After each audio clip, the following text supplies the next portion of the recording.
more than ever, Africa and Europe depend on each other to foster prosperity and peace for both their peoples. Never before have the two continents faced so many similar challenges. Therefore, the Africa-EU partnership was founded in 2007. This new framework aims at bridging development gaps between Africa and Europe through a political dialogue and closer economic relations. Civil society is a key player in the realization of Africa and EU's visions of peace and prosperity. And to further assess the partnership and its achievements, they met at the second Africa-EU Civil Society Forum in Brussels in October 2013. Why we are here is to see how we have real sustainable development based on social, economic justice, and this can never happen except with the empowering of half society, which is half our human resources, which are women. The reason why I'm here is that Zimbabwe is not an island.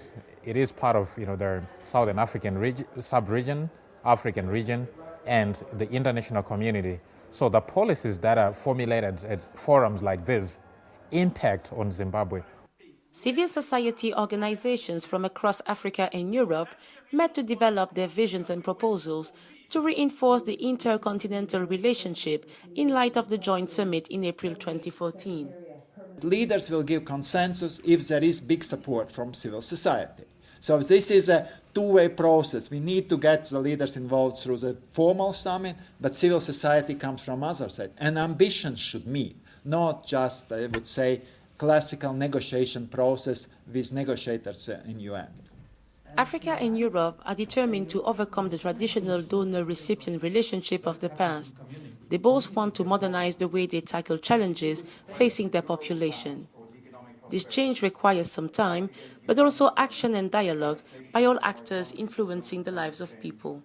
We hope that this will be an extremely successful summit, consolidating the very strong partnership between the European Union and Africa.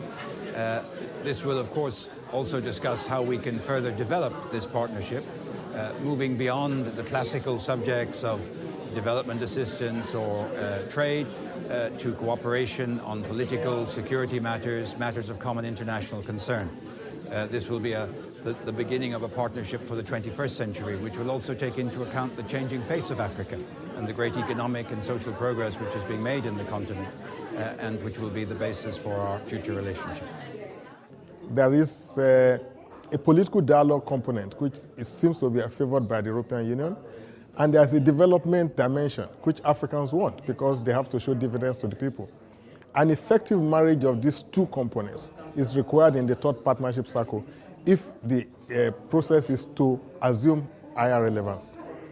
Recommendations made towards a more efficient partnership included the need for a continued and increased role of the private sector, but also an improved framework to better manage mobility and migration flows. The private sector will continue to play a huge role.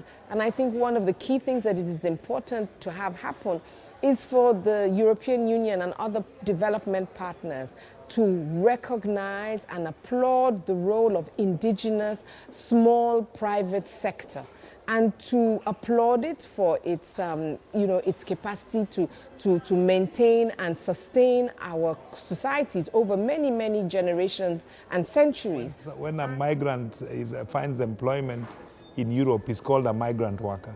But when somebody from Europe finds employment in Africa, they are called expats.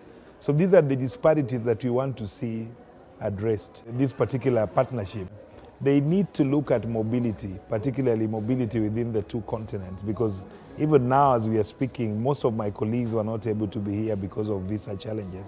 Il y avait aussi sur l'atelier migration aussi tous les éléments de protection et des femmes et des enfants, surtout en zone de conflit, parce qu'on se rend compte que les personnes déplacées étaient en constante migration et les plus vulnérables étaient souvent les femmes et les enfants. With the perspective of a greater involvement of civil society within the Africa-EU partnership, there is a need to facilitate and support their work within the JAES. The detail after can be worked out, but we need to have a common vision on what we want to achieve on this. That's going to require continued discussion unfortunately also funding for this to be able to happen, we're certainly committed on our side to having those discussions and to coming forward with proposals that are both realistic but also ambitious. Let's be ambitious about what we want to achieve through this strategy.